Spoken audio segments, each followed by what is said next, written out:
Hello hi, this is me Satan. നമ്മൾ പലതരം വ്ളോഗേഴ്സിനെ പറ്റിയിട്ട് കേട്ടിട്ടുണ്ടല്ലേ. Life style vlogger, travel vlogger, food vlogger, പിന്നെ വണ്ടികൾ റിലേറ്റ് ചെയ്ത് വീഡിയോസ് ഇടുന്ന വ്ളോഗർ, അങ്ങനെ.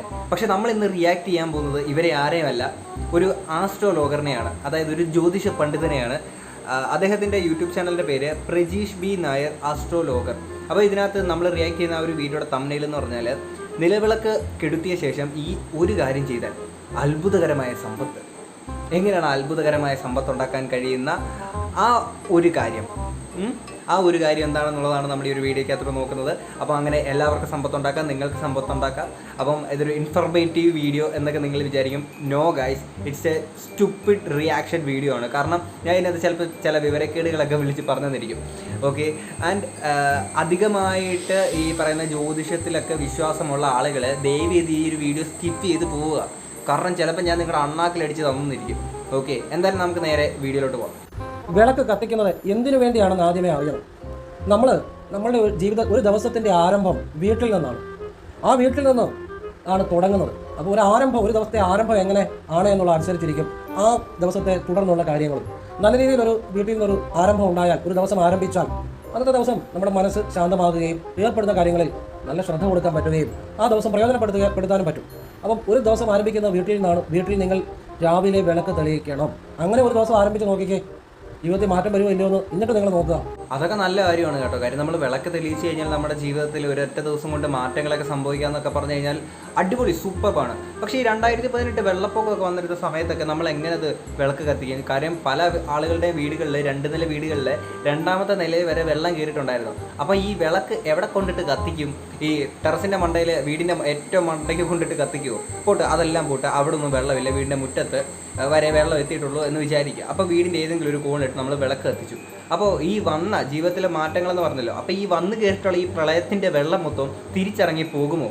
വിളക്കിൻ്റെ അഗ്നിയെ സാക്ഷിയാക്കിയാണ് ഒരു വിവാഹമായിക്കോട്ടെ, ഒരു കട ഉദ്ഘാടനമായിക്കോട്ടെ, പുതിയൊരു സംരംഭം തുടങ്ങുമ്പോഴായിക്കോട്ടെ ദീപം തെളിയിച്ച് തുടങ്ങുന്നത് അത് ഐശ്വര്യമായിട്ട് വരാൻ വേണ്ടിയാണ്. ഫസ്റ്റ് ഓഫ് ഓൾ, എന്താണ് ഈ ഐശ്വര്യം? What do you mean by ഐശ്വര്യം? എന്താണെന്നുള്ളത് എനിക്ക് മനസ്സിലായിട്ടില്ല. എന്താണ് ഈ ഒരു വിളക്ക് കത്തിക്കുമ്പോൾ നമുക്ക് കിട്ടുന്ന ഐശ്വര്യം? ഈ ഐശ്വര്യം കൊണ്ട് നമ്മൾ എന്താണ് ഈ ഐശ്വര്യം കൊണ്ട് നിങ്ങൾ ഉദ്ദേശിക്കുന്നത് എന്നുള്ളത് എനിക്ക് മനസ്സിലാവുന്നില്ല. അറിയാവുന്നവർ താഴെ കമൻറ്റിൽ പറഞ്ഞു തരിക. ആൻഡ് കടയുടെ കാര്യങ്ങളും കല്യാണത്തിൻ്റെ കാര്യങ്ങളൊക്കെ പറഞ്ഞല്ലോ. ഇങ്ങനെ ഐശ്വര്യപൂർണ്ണമായിട്ട് നിങ്ങൾ പറഞ്ഞത് പ്രകാരം ഇതുപോലെ കടകളൊക്കെ തുടങ്ങിയിട്ട് പല കടകളും പൂട്ടിപ്പോയിട്ടുണ്ട്. ആൻഡ് പല കല്യാണങ്ങളിലും ഇവർ ഐശ്വര്യം വരുമെന്ന് വിചാരിച്ചുകൊണ്ട് ഈ വിളക്ക് കത്തിക്കുന്ന പല കല്യാണങ്ങളും ഡിവോഴ്സായി തെറ്റിപ്പിരിഞ്ഞ് പോയിട്ടുണ്ട്. ഓക്കെ, അപ്പം അവിടെയൊക്കെ ഈ പറയുന്ന വിളക്കൊക്കെ കൊളുത്തിയിട്ട് എന്ത് പ്രയോജനമാണ് ഉണ്ടായിട്ടുള്ളത്? നമ്മൾ മൃതദേഹം കത്തിച്ച് കളയുക ചെയ്യുന്നത്, സംസ്കരിക്കുകയാണ് അല്ലേ? അത് ആചാരവിധികളോടുകൂടി നമ്മളതിനെ സംസ്കരിക്കുക, അത് അഗ്നി ഉപയോഗിച്ച് മൃതദേഹം ദഹിപ്പിക്കുക ചെയ്യുന്നത്. പക്ഷേ മറ്റു ലോകത്തിൻ്റെ പല ഭാഗങ്ങളിലുമെല്ലാം അവരുടേതായ രീതിയിലാണ്. അതൊക്കെ അവരുടെ കാര്യമാണ്. അത് ഓരോരുത്തരുടെയും കാര്യമാണ്. അതിനകത്ത് തെറ്റൊന്നുമില്ല, കുഴപ്പമൊന്നുമില്ല. പക്ഷേ നമ്മളിപ്പോൾ കൊറോണ സമയത്തൊക്കെ ലോകത്തെ എല്ലായിടത്തും മൃതദേഹം ഈ പലയിടത്തും ദഹിപ്പിച്ച് കളയുകയായിരുന്നു. കാരണം എന്തുകൊണ്ടാണ്? അതാണ് പ്രകൃതിക്ക് ചേർന്നത് രീതി. പ്രകൃതിക്ക് ചേർന്നതോ? അല്ല, ഞാനൊരു കാര്യം ചെയ്യട്ടെ. നമ്മളെയൊക്കെ മണ്ണിനടിയിൽ കുഴിച്ചിട്ട് കഴിഞ്ഞാൽ നമ്മൾ മണ്ണിനോട് അലിഞ്ഞ് ചേരുകയല്ലേ ഉണ്ടാവുക. പിന്നീട് അത് വീണ്ടും ആ മണ്ണിന് വളമായിട്ട് അങ്ങനെയുള്ള കുറേ പ്രോസസ്സ് കാര്യങ്ങളൊക്കെ നടക്കും. പക്ഷേ നമ്മളെ കത്തിക്കുമ്പോൾ, ഞാൻ സ്കൂളിലൊക്കെ പഠിച്ചിട്ടുള്ളത്, തീ കത്തിക്കുമ്പോൾ കാർബൺ ഡൈ ഓക്സൈഡ് ഉണ്ടാവുകയും അധികമായിട്ടുള്ള ഈ കാർബൺ ഡൈ ഓക്സൈഡിൻ്റെ അളവ് കാരണം നമ്മുടെ ഓസോൺ പാളിക്ക് വിള്ളൽ വീഴുന്നുള്ളതാണ് ഞാൻ പഠിച്ചിട്ടുള്ളത്. അപ്പം ഇങ്ങനെ കത്തിച്ച് കളയുമ്പോൾ അതാണോ പ്രകൃതിക്ക് ചേർന്നിട്ടുള്ളത്? കൊറോണ സമയത്ത് പാശ്ചാത്യർ ആരെ കടൽ ക്ഷയിക്കാൻ കൊടുക്കും അല്ലേ? അങ്ങനെ അവരുടെ സ്നേഹം പ്രകടിപ്പിക്കുന്നത്. പക്ഷെ നമ്മളെന്താ, നമസ്കാരം.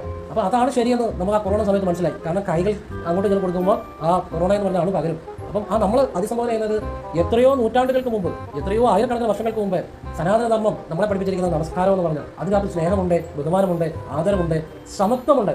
സമത്വോ? നിങ്ങൾക്ക് നമ്മുടെ ചരിത്രങ്ങൾ പരിശോധിച്ചാൽ മനസ്സിലാക്കാൻ പറ്റും. കൃത്യമായിട്ട് ഞാൻ പറയും, ഒരു 10 വർഷങ്ങൾക്ക് മുന്നേ വരെ നല്ല രീതിയിലുള്ള സമത്വം ഇല്ലായ്മ നമ്മുടെ നാട്ടിലെ സ്ത്രീകൾ അനുഭവിച്ചിട്ടുണ്ടായിരുന്നു അല്ലേ? ഇപ്പോഴും പല സ്ത്രീകളും അനുഭവിക്കുന്നുണ്ട്. അപ്പോൾ കുറേ വർഷങ്ങൾക്ക് മുന്നേ ഈ സംഭവങ്ങളൊക്കെ ഉണ്ടാക്കിയിട്ടുള്ള ആ പൂർവികന്മാരുടെ ഇടയിലാണെങ്കിൽ സ്ത്രീകൾക്ക് അന്നും ഈ പറയുന്ന സമത്വം ഇല്ലായ്മ നല്ല രീതിയിൽ നേരിട്ടിട്ടുണ്ട്. കാര്യം നമ്മുടെ ചരിത്രങ്ങളിൽ അത് പറയുന്നുണ്ട്. ഒപ്പം ഈ കൊറോണയുടെ ഈ ഒരു സാധനം പറയുന്നുണ്ടല്ലോ, കൊറോണ വരുമെന്നൊക്കെ മനസ്സിലാക്കിയിട്ടാണ് ഈ ഒരു സംഭവം നമസ്കാരം എന്നുള്ളതാക്കിയതെങ്കിൽ ഈ പറയുന്ന മുസ്ലിം വിഭാഗത്തിലുള്ള സ്ത്രീകൾ പർദ്ദ ധരിക്കുന്നതും അതിൻ്റെ ഭാഗമായിട്ടാണെന്ന് നമുക്ക് പറഞ്ഞുകൂടെ. കാര്യം ഇവരുടെ കണ്ണ് മാത്രമേ കാണുകയുള്ളൂ, ബാക്കി മുഖം മാസ്ക് വെക്കുന്ന പോലെ ഇവിടെ എല്ലാം മറച്ചിട്ടുണ്ട്, ഇവിടെ എല്ലാം ഫുള്ള് മറച്ചിട്ടുണ്ട്. അങ്ങനെയും ആകാമല്ലോ. ശിവഭഗവാന്റെ ഓച്ചറായിരുന്നപ്പോൾ ഭഗവാൻ ധ്യാനത്തിൽ എനിക്ക് നേരിട്ട് അനുഭവം ഉണ്ടായതാണ്. കാരണം ഞാൻ ചെയ്യുന്ന ശിവവിദ്യ അത്തരത്തിലുള്ള ശിവവിദ്യയാണ്. അതുകൊണ്ടാണ് ഒരു കാര്യം ശരിയായിട്ട് ചെയ്യുമ്പോഴാണ് അത് ബലം ഉണ്ടാകുന്നത്. അപ്പോൾ അങ്ങനെയുള്ള അറിവുകളല്ല തിരിച്ചറിവുകളാണ് ഈ പറഞ്ഞു തരുന്നത്. ഇത് കാണാതെ പോയൊരു നഷ്ടം തന്നെയാണ് ജീവിതത്തിൽ, ഒരു സംശയം വേണ്ട, 100% ഉറപ്പിച്ച് പറയുന്നു. അതെ, ആ ഒരു നഷ്ടം ഉണ്ടാവാതിരിക്കാൻ വേണ്ടിയിട്ടാണ് ഞാൻ ഈ ഒരു വീഡിയോ കുത്തിയിരുന്ന് കാണുന്നത്. ഇനി അഥവാ ബിരിയാണി കിട്ടിയാലോ, അതായത് നമ്മൾ വീഡിയോയുടെ തുടക്കത്തിൽ പറഞ്ഞിട്ടുള്ള ആ ഒരു സമ്പത്ത് വിളക്കണച്ച ശേഷം നിങ്ങൾ എന്ത് ചെയ്യണം? നിങ്ങളുടെ വലതുകാല് അല്പം ഒരു പൊടിക്ക് മുന്നോട്ട് വെച്ച് വിളക്കിന് ഈ കൂർച്ചയില്ലേ, ഈ മുകളിലോട്ടിരിക്കുന്ന കൂർത്തിരിക്കുന്ന അതിൽ നിങ്ങളുടെ വലത് കൈയുടെ ഉള്ളം കൈ തൊട്ട് ഓം നമോ നാരായണായ എന്ന് പൂർണ്ണമായിട്ടും ഭഗവാൻ നാരായണിൽ മനസ്സ് കൊടുത്തുകൊണ്ട് ഓം നമോ നാരായണായ എന്ന് ജപിക്കുക നിങ്ങളുടെ ഉള്ളം കൈ. അല്ല സ്വാമി, അപ്പൊ ഈ വലത് കൈയും വലത് കാലും നഷ്ടപ്പെട്ടിട്ടുള്ള പല ആളുകളും നമ്മുടെ സമൂഹത്തിൽ ജീവിക്കുന്നില്ലേ? അപ്പം അവരെന്ത് ചെയ്യും? ഈ പറയുന്ന ഐശ്വര്യങ്ങളും അമിതമായിട്ടുള്ള സമ്പത്ത് കിട്ടാൻ വേണ്ടിയിട്ട് വലത് കൈയും ഇല്ല വലത് കാലും നഷ്ടപ്പെട്ടിട്ടുള്ള ആളുകൾ എങ്ങനെ ഇതൊക്കെ ഉണ്ടാക്കും? എന്നിട്ട് നിങ്ങൾ വിളക്കിൻ്റെ അവിടെ സ്വല്പം അങ്ങോട്ട് മാറി വടക്കോട്ട് മാറി നിന്ന് പടിഞ്ഞാട്ട് തിരിഞ്ഞ് ഓം നമോ നാരായണായ എന്ന് ഭഗവാൻ നാരായണനെ നിങ്ങളുടെ വലത് കൈ വലത് നെഞ്ചിൻ്റെ ഭാഗത്ത് തൊട്ട് ജപിക്കുക. ഇത്രയും മതി. ഇത് നിങ്ങൾ കൃത്യമായിട്ട് നാരായണനിൽ മനസ്സ് സങ്കല്പിച്ച് മറ്റു ചിന്തകളില്ലാതെ ചെയ്തു നോക്കിക്കൂ. എല്ലാ ദിവസവും വിളക്കടച്ച് കഴിഞ്ഞ് ചെയ്തു. ആ വീട്ടിൽ നാരായണന്റെ അനുഗ്രഹം ഉണ്ടാകുമ്പോൾ മഹാലക്ഷ്മിയും കൂടെ തനിയെ വന്ന് ചേർന്നോളൂ. ഫസ്റ്റ് ഓഫ് ഓൾ, ആരാണ് ഈ നാരായണൻ? നിങ്ങൾ എപ്പോഴെങ്കിലും നാരായണനെ കണ്ടിട്ടുണ്ടോ? അതോ നിങ്ങളുടെ സുഹൃത്ത് വല്ലതുമാണോ? അഥവാ ഇനി നിങ്ങൾ പറയുന്നത് പ്രകാരം ഈ നാരായണൻ ഒരു ദൈവമാണ് എന്നുണ്ടെങ്കിൽ അപ്പം ബാക്കിയുള്ള മതങ്ങളിലുള്ള ദൈവം ഒന്നും ദൈവമല്ലേ? പിന്നെ ഇതേ മതത്തിലുള്ള എന്താ പറയുക, മഹാലക്ഷ്മിയെ പറ്റി പറയുന്നുണ്ട്, മഹാലക്ഷ്മിയും കയറി വരും എന്നുള്ളത്. അപ്പോൾ ഈ ദൈവങ്ങൾക്കിടയിലും വേർതിരിവുണ്ടോ? ശക്തിയുള്ള ദൈവമെന്നും ശക്തി ഇല്ലാത്ത ദൈവമെന്നും. അപ്പോൾ ഈ ശിവഭഗവാനും മഹാലക്ഷ്മിക്കും പാർവതി ദേവിക്കും കൃഷ്ണനും വിഷ്ണുദേവനും ഇവർക്കാർക്കും ശക്തിയില്ലേ? പിതൃപ്രീതി ഉണ്ടാകും. നിങ്ങൾ ആ നാരായണനെ സ്തുതിക്കുമ്പോൾ നിങ്ങളുടെ ഉള്ളിലെ നിങ്ങളുടെ ആ DNA-യിൽ തന്നെ നിങ്ങളുടെ മുൻപ് ജീവിച്ചിരുന്ന ആളുകളുടെ ഒക്കെ ഒരു ഗുണങ്ങളും ദോഷങ്ങളും ഒക്കെ DNA-യിലുണ്ട്.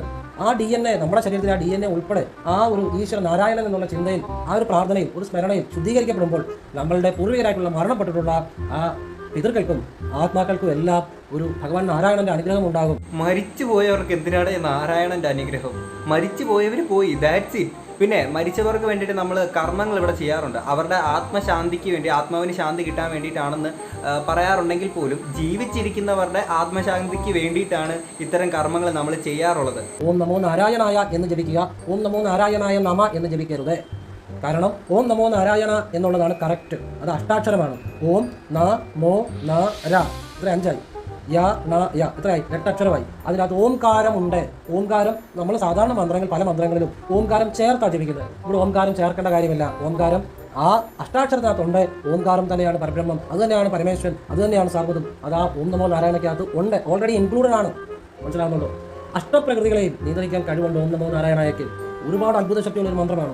ഓം നമോ നാരായണായ ഒരു വ്യക്തിയെ ചിന്തിച്ചുകൊണ്ട് സന്തോഷത്തോടെ നമുക്ക് ആ വ്യക്തിക്ക് എന്ത് മാറ്റമാണ് ഉണ്ടാകേണ്ടത് അത് ചിന്തിച്ചുകൊണ്ട് ജപിച്ചാൽ തന്നെ ആ വ്യക്തിയിൽ മാറ്റം ഉണ്ടാകും. ഇത് കൃത്യമായ അനുഭവങ്ങളോട് മനസ്സിലായ കാര്യമാണ്. ഓം നമോ നാരായണായ. നരേന്ദ്രമോദി ഇന്ത്യ വിട്ട് പോണേ. പിന്നെ ഇതിനകത്ത് ഇദ്ദേഹം പറഞ്ഞിട്ടുള്ളത് പ്രകാരം ഈ ഓംകാരം, ഓം പറയണം, അത് ഇത് എന്നൊക്കെയുള്ള സംഭവം ഉണ്ടല്ലോ.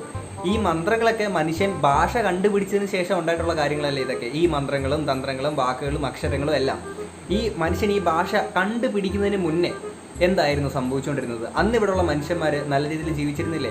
അവർ ജീവിതത്തിൽ എപ്പോഴും സന്തോഷം കണ്ടെത്തിയിട്ടില്ലേ? ഈ മന്ത്രങ്ങളൊക്കെ വന്നതിന് ശേഷം മാത്രമാണോ അവർ സന്തോഷം കണ്ടെത്തിയിട്ടുള്ളത്? ആൻഡ് നമ്മുടെ വിദേശ രാജ്യത്തുള്ള ആളുകൾക്ക് മലയാളം പോലും അറിയാത്ത, ഇങ്ങനൊരു ഭാഷ ഉണ്ടെന്ന് പോലും അറിയാത്ത ചില പ്രദേശങ്ങളൊക്കെ ഉണ്ട്. അവിടെയുള്ള ആളുകൾ അപ്പോൾ അവർക്ക് സന്തോഷമൊന്നും കിട്ടില്ല. ഈ ഓംകാരവും ഈ നാരായണായ ഇതൊന്നും പറഞ്ഞില്ലെങ്കിൽ അവർക്ക് ഇതൊന്നും കിട്ടില്ലേ? ഇത്തരം മണ്ടത്തരങ്ങളൊക്കെ കേട്ടിട്ട് ഇത് സത്യമാണെന്ന് വിശ്വസിക്കുന്ന വെറും കിണറ്റി കിടക്കുന്ന തവളയാവരുതേ നിങ്ങളെല്ലാവരും. നിങ്ങൾ നിങ്ങളുടെ മക്കളെ ചിന്തിച്ചുകൊണ്ട് സന്തോഷത്തോടെ അവർക്ക് എന്ത് മാറ്റമാണ് ഉണ്ടായതായി സങ്കല്പിച്ച് സന്തോഷത്തോടെ പൂർണ്ണ വിശ്വാസത്തോടെ ഓം നമോ നാരായണായ പതിവായിട്ട് നിങ്ങളുടെ മക്കളെ ചിന്തിച്ചൊന്ന് ജനിച്ചു നോക്കി. നിങ്ങളോട് അടുപ്പമില്ലാത്ത മക്കളാണ് പോലും നിങ്ങളെ വിളിക്കും, നിങ്ങളോട് സ്നേഹമായിട്ട് സംസാരിക്കും, നിങ്ങളുമായിട്ട് കൂടുതൽ ഐക്യത്തിലാവുന്ന കാര്യം ഇദ്ദേഹം പറഞ്ഞു. എങ്ങനെയാണ് ഈ മക്കളും അച്ഛനും അമ്മമാരും തമ്മിൽ പിരിഞ്ഞെന്നുള്ളത് ഇദ്ദേഹം പറഞ്ഞിട്ടില്ല. അച്ഛനമ്മമാർ മക്കളെ നല്ല രീതിയിൽ വളർത്തിയിട്ട് നല്ല രീതിയിൽ നോക്കിയിട്ടുണ്ടെങ്കിൽ മക്കൾ അതുപോലെ അച്ഛനമ്മമാരെ വിട്ടിട്ട് പോകത്തില്ല. അതൊന്നാമത്തെ കാര്യം. 2, അച്ഛനമ്മമാരെ വിട്ടിട്ട് മക്കൾ ഇതുപോലെ പോയിട്ടുണ്ട്, അത് മക്കളുടെ കുഴപ്പം കൊണ്ടാണെന്നുണ്ടെങ്കിൽ അച്ഛനമ്മമാർ ഇവരുമായിട്ട് സംസാരിച്ച് പരസ്പരം ഒരു കമ്മ്യൂണിക്കേഷൻ നല്ല രീതിയിൽ ശരിയായിട്ടുള്ള രീതിയിൽ ഉണ്ടാക്കി കഴിഞ്ഞാൽ ഈ പ്രശ്നങ്ങൾ തീരാവുന്നതേ ഉള്ളൂ. അല്ലാതെ ഈ പറയുന്ന മന്ത്രത്തിൻ്റെ തത്വത്തിൻ്റെ ഒരാവശ്യവുമില്ല. ആ നിലവിളക്ക് പീഠത്തിൽ വെക്കാം, അല്ലെങ്കിൽ തട്ടത്തിൽ വെക്കാം, എന്താണെങ്കിലും നിലമായിട്ട് ടച്ച് വരുന്നുണ്ട്. പിന്നെ പീഠത്തിലും തട്ടത്തിലും വെക്കുന്നത് നമ്മൾ അതിനൊരു പ്രാധാന്യം കൊടുക്കുന്നു. നമ്മളൊരു സ്ഥാനം കൊടുക്കുമ്പോഴാണ് നമ്മുടെ മനസ്സിൽ അതിനൊരു സ്ഥാനം ഉണ്ടാകുന്നത്. നാം ആ ചെയ്യുന്ന കാര്യത്തിന് പ്രാധാന്യം കൊടുക്കുമ്പോഴാണ് നമ്മുടെ മനസ്സിൽ അതിനൊരു പവിത്രത ഉണ്ടാകുന്നത്. അപ്പോൾ തട്ടത്തിലോ അല്ലെങ്കിൽ പീഠത്തിലോ ഒക്കെ വെക്കാം. വിളക്കിൻ്റെ മുന്നിൽ വെള്ളപ്പൂക്കളും ചുവന്ന പൂക്കളും വെക്കുന്നത് വളരെ നല്ലതാണ്. അങ്ങനെ വളരെ ഐശ്വര്യം ഉണ്ടായിട്ട് കണ്ടിട്ടുണ്ട്. പ്രത്യേകിച്ച് ചെമ്പരത്തി പൂ മൊത്തമായിട്ട് വെക്കുന്നത് നല്ല മാറ്റം കണ്ടിട്ടുണ്ട്. അതെ അതെ അതെ, ആ ചെമ്പരത്തി പൂ എടുത്ത് ഇദ്ദേഹത്തിന്റെ ചെവിയിൽ വെച്ചുകൊണ്ടായിരുന്നു ഈ ഒരു വീഡിയോ ചെയ്തിരുന്നത് എന്നുണ്ടെങ്കിൽ നമുക്ക് വേണമെങ്കിൽ ഇത് ഇഗ്നോർ ചെയ്യാമായിരുന്നു. വിളക്ക് കരിന്തിരി കത്താതിരിക്കാൻ പരമാവധി ശ്രമിക്കണം. കാരണം കരിന്തിരി കത്തുന്നത് എന്തുകൊണ്ടാണെന്നറിയോ? നിങ്ങളുടെ ശ്രദ്ധയില്ലായ്മ കൊണ്ടാണ്, നിങ്ങളുടെ ഒരു പിടിപ്പുകാരാണ്. അങ്ങനെ ഒരു ശ്രദ്ധയില്ലായ്മ നിങ്ങൾക്കുണ്ടെന്ന് കരിന്തിരി കത്തുമ്പോൾ ആ ദൃഷ്ടാന്തത്തിലൂടെ നിങ്ങൾക്ക് തന്നെ ബോധ്യമാകുന്നതാണ് നിങ്ങൾക്ക് അല്പം ഒരു ശ്രദ്ധക്കുറവ്, ഒരു പിടിപ്പുകാർ ഉണ്ട് എന്നുള്ള ഒരു ചിന്ത നിങ്ങൾ അറിയാതെ ഓട്ടോമാറ്റിക്കായിട്ട് നിങ്ങൾക്ക് ഉണ്ടാകും. അത് നിങ്ങളുടെ ജീവിതത്തിൽ പല പ്രവർത്തനങ്ങളെയും ബാധിക്കും. അതുകൊണ്ടാണ് കരിന്തിരി കത്തുക എന്ന് പറയുന്നത്. കാരണം അത് കാണുന്നത് നിങ്ങളാണ്, അത് കാണുമ്പോൾ നിങ്ങളുടെ മനസ്സിൽ അയ്യോ നിങ്ങളുടെ പിഴവുകൊണ്ടാണ് സംഭവിച്ചത്, അല്ലെങ്കിൽ വീട്ടിലുള്ള ഒരാൾ കത്തിക്കുന്നവരുടെ പിഴവുകൊണ്ടാണ്, അല്ലെങ്കിൽ നിങ്ങളുടെ പിഴവുകൊണ്ടാണ്, അല്ലെങ്കിൽ നിങ്ങൾ ശ്രദ്ധിക്കാത്തതുകൊണ്ടാണ്. അപ്പോൾ അതൊരു ന്യൂനത പോലെ മനസ്സിൽ തോന്നും. അത് ന്യൂനതയല്ല, that is called science, pure science. കാരണം നമ്മൾ സ്കൂളുകളിൽ വരെ പഠിച്ചിട്ടുണ്ട്, ഇത് നമ്മുടെ ലോകത്തുള്ള ഏത് സാധനം കത്തിച്ചെന്ന് പറഞ്ഞാൽ അവസാനം അതിൻ്റെ നിറം വരുന്നത് കറുത്ത നിറമായിരിക്കും, അത് കരിഞ്ഞു പോകും നമ്മൾ ഏതൊരു സാധനം കത്തിച്ചാലും. അതേപോലെ നമ്മളിപ്പോൾ ഒരു വെള്ളത്തിരി എടുത്തോട്ടെ, മഞ്ഞത്തിരി എടുത്തോട്ടെ, പച്ചത്തിരി എടുത്തോട്ടെ, ഇതൊക്കെ കത്തിച്ച് കഴിഞ്ഞാൽ ഇതിൻ്റെ അവസാനം എന്താണ് ഉണ്ടാവുക? ഇത് കത്തി കരിഞ്ഞല്ലേ പോകുന്നത്. അപ്പോൾ കരിയുന്നതിന് പകരം ഇതിന് വേറെ എന്തെങ്കിലും നിറമാകുമോ? അതിന് ന്യൂനത എന്ന് പറഞ്ഞുകൊണ്ട് എന്തോ തന്നെ ഈ വിളിച്ച് പറയുന്നത്. ഇനി കരിന്തിരി കത്തിപ്പോയെന്ന് വെച്ചോ മൊത്തം, അല്ല കുറേ കരിന്തിരി, നിങ്ങൾ വിഷമിക്കേണ്ട കാര്യമൊന്നുമില്ല. ഒരു പുഷ്പം എടുക്കുക, എന്നിട്ട് സർവ്വമംഗളമംഗല്യെ ജപിച്ച് ഓം നമോ നാരായണായും കൂടെ ജപിച്ച് ആ പുഷ്പം കൊണ്ട് ഓരോ കരിന്തിരിയിലും അമർത്തുക. പിന്നെ കൂച്ചത്തെ ഓം നമോ നാരായണ ഞാൻ പറഞ്ഞ പോലെ ജപിക്കുക. ഒരു കുഴപ്പമില്ല, ഒന്നും നിങ്ങൾ വിഷമിക്കേണ്ട കാര്യമില്ല. അതിനകത്ത് മനസ്സിലാകൊന്നും വേണ്ട. ഒരു പ്രശ്നമുണ്ടെങ്കിൽ അതിന് പരിഹാരമുണ്ട്. അത് നമുക്ക് പക്ഷേ അറിയത്തില്ലെന്നുള്ളൂ, പരിഹാരം ഇല്ലാതെയില്ല. ഒരു തിരി കത്തി കരിഞ്ഞു പോയനാണ് ഇത്രയും വലിയ ഡയലോഗ് അടിക്കുന്നത്. ഇടയിൽ ഇല്ലാത്ത പ്രശ്നം ഉണ്ടാക്കിയെടുത്ത് അത് ആളുകളുടെ മനസ്സിലേക്ക് ഇഞ്ചക്ട് ചെയ്തുകൊണ്ട് അതിനൊരു പ്രശ്ന പരിഹാരം എന്ന് പറഞ്ഞുകൊണ്ട് അതിനൊരു കൺസൾട്ടിങ് ഫീ വാങ്ങുന്നതാണ് ഇപ്പോഴത്തെ ജ്യോതിഷം. This is called business. നല്ല പരിപാടിയാണ്. നാളെ തൊട്ട് ഞാനിത് ചെയ്താലോ എന്നിങ്ങനെ ഒരു ആലോചന. അത് ഏതൊരു കാര്യത്തിന് രണ്ട് വശമുണ്ട്. ഒരു കുന്നുണ്ട്, ഒരു ഇറക്കമുണ്ട്. ഒരു പ്രശ്നമുണ്ട്, ഒരു പരിഹാരമുണ്ട്. ഒരു പക്ഷേ നമുക്ക് ശരിയായ പരിഹാരം അറിയത്തില്ല എന്ന് കരുതി പരിഹാരം ഇല്ലാന്ന് അർത്ഥമില്ല. അത് ഒരു തവണ ജപിക്കുക. ഓം ഐം ശ്രീം ഹ്രീം ക്ലീം നമ ഒരു തവണ ജപിക്കുക.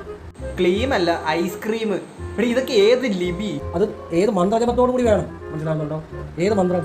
സർവ്വമംഗളമംഗല്യേ ശിവേ സർവാർത്ഥ സാധികേ ശരണ്യേ ത്രയംബകേ ഗൗരി നാരായണീ നമസ്തുതേ ഓം നാരായണായ വിദ്മഹേ വസുദേവായ ധീമഹി തന്നോ വിഷ്ണു പ്രചോദയാത്. ഇത് രണ്ട് ജപിച്ചുകൊണ്ട് വേണം തിരി താഴ്ത്താൻ. ഓരോ തിരിയും ഒരു തിരി എടുത്താൻ ഇത്രയും വലിയ ബിൽഡപ്പിൻ്റെ ആവശ്യമുണ്ടോ? എൻ്റെ പൊന്നോ തിരുമേനി. എന്നാലും ഞാൻ നിങ്ങളെ നമിച്ച് നമോ വാഗം. ആൻഡ് കുറേ നാളത്തിന് ശേഷമാണ് കേട്ടോ നമ്മൾ ഈ പറയുന്ന റോങ് നമ്പറുകളെ പറ്റിയിട്ടൊക്കെ സംസാരിക്കുന്നത്. ആൻഡ് ഈ ഒരു തിരുമേനി ഇദ്ദേഹമാണെങ്കിൽ തൻ്റെ വീഡിയോയ്ക്കകത്ത് നല്ല കുറേ ഐഡിയോളജീസ് കാര്യങ്ങളൊക്കെ പറയുന്നുണ്ട്. പക്ഷേ ഈ ഐഡിയോളജീസ് എല്ലാം നേരെ കണക്ട് ചെയ്ത് കൊണ്ടിട്ടേക്കുന്നത് ഇതേ വിശ്വാസത്തിലാണ്.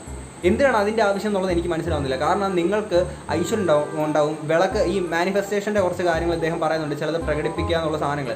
അത് നല്ലൊരു ഐഡിയോളജി തന്നെയാണ്. പക്ഷേ ഇത് ഇദ്ദേഹം തൻ്റെ വീഡിയോയ്ക്കകത്ത് പറയുന്നത് നിങ്ങൾ നിലവിളക്ക് കത്തിക്കുക, ഐശ്വര്യം ഉണ്ടാകുമെന്ന് നിങ്ങൾ പ്രകടിപ്പിക്കുക എന്നുള്ള രീതിയിൽ കുറച്ച് സാധനം പറയുന്നുണ്ട്. എടി what do you mean by ഐശ്വര്യം? എന്താണ് ഐശ്വര്യം എന്നുള്ളത് വ്യക്തമാക്കി തരൂ. ഓക്കെ, അതിനുശേഷം നിങ്ങൾ പറഞ്ഞോളൂ ഓക്കെ എന്താണെന്നുള്ളത് നമുക്ക് മനസ്സിലാക്കാം. ആൻഡ് നിലവിളക്ക് കത്തിച്ച് എല്ലാ ദിവസവും തുടങ്ങി കഴിഞ്ഞാൽ നിങ്ങൾക്ക് അത്ഭുതകരമായിട്ടുള്ള സമ്പത്ത് ഉണ്ടാകുന്നു. ഒരു പുണ്ണാക്കും ഇല്ല. വെളിക്ക് പോയിട്ട് വെയിലത്തിറങ്ങി നല്ല വിയർപ്പൊഴുക്കി നല്ല പണി എടുത്തു കഴിഞ്ഞാൽ നല്ല പൈസ ഉണ്ടാക്കാം. അല്ലെങ്കിൽ ഇതുപോലെ യൂട്യൂബ് ചാനൽ ഇരുന്ന് എന്തെങ്കിലുമൊക്കെ കൊണവണ അടിച്ച് അതൊന്ന് റീച്ച് ആയി കഴിഞ്ഞാൽ നിങ്ങൾക്ക് പൈസ ഉണ്ടാക്കാം. അല്ലാതെ വീട്ടിൽ കിടന്ന് ഒരു പണിക്കും പോവാതെ നിലവിളക്ക് കത്തിച്ച് ഇരുന്നിട്ട് ഇപ്പം പൈസ ഉണ്ടാകുമെന്ന് പറഞ്ഞിട്ട് ഒരു കാര്യമില്ല. ആൻഡ് ഈ നിലവിളക്ക് കത്തിക്കുക ഇങ്ങനത്തെ കാര്യങ്ങളൊക്കെ ഓരോ ആളുകളുടെയും വിശ്വാസമാണ്. അങ്ങനെ വിശ്വസിക്കുമ്പോൾ ആളുകൾക്കൊരു കോൺഫിഡൻസ് കാര്യങ്ങൾ ജീവിതത്തിൽ നല്ല രീതിയിൽ മുന്നേറാൻ അവർക്കൊരു എന്താ പറയുക, പിന്നീട് തള്ളാൻ ഒരാളുണ്ടെന്നുള്ളൊരു വിശ്വാസം അവരിൽ ഉണ്ടാക്കുന്നുണ്ടെങ്കിൽ അത് അവർ ചെയ്തോട്ടെ, അത് നല്ല കാര്യം തന്നെയാണ്. പക്ഷേ അതിനെ ഇതുപോലെ വിറ്റ് മാർക്കറ്റ് ചെയ്ത് കാശുണ്ടാക്കാൻ നോക്കുന്ന ഇതുപോലുള്ള ഏവന്മാരോടൊക്കെ ഞാൻ എന്താ പറയുക. ആൻഡ് അത് മാത്രമല്ല, സൂര്യനിൽ നിന്ന് കൊച്ചുങ്ങളെ ഉണ്ടാക്കാൻ പറ്റുമെന്ന് പറഞ്ഞുകൊണ്ട് ഒരു തസ്മൈ ഗുരുജി, ഒരു സ്വാമി പ്രത്യക്ഷപ്പെട്ടിട്ടുണ്ട്. കുറേ നാളുകൾക്ക് മുന്നേ നമ്മളൊരു വീഡിയോയ്ക്കകത്തത് അദ്ദേഹത്തിൻ്റെ പേര് മെൻഷൻ ചെയ്തിട്ടുണ്ടായിരുന്നു. പിന്നീട് ആ ഒരു വീഡിയോ ചെയ്യാനുള്ള ഒരു സാഹചര്യം ഉണ്ടായിട്ടില്ല. നിങ്ങൾക്കത് വേണമെന്നുണ്ടെങ്കിൽ ആ ഒരു വീഡിയോ പുള്ളിയുടെ കാര്യം നമ്മൾ റിയാക്ട് ചെയ്യണമെന്നുണ്ടെങ്കിൽ താഴെ കമൻറ്റ് ചെയ്തിരുന്നാൽ മതി കേട്ടോ.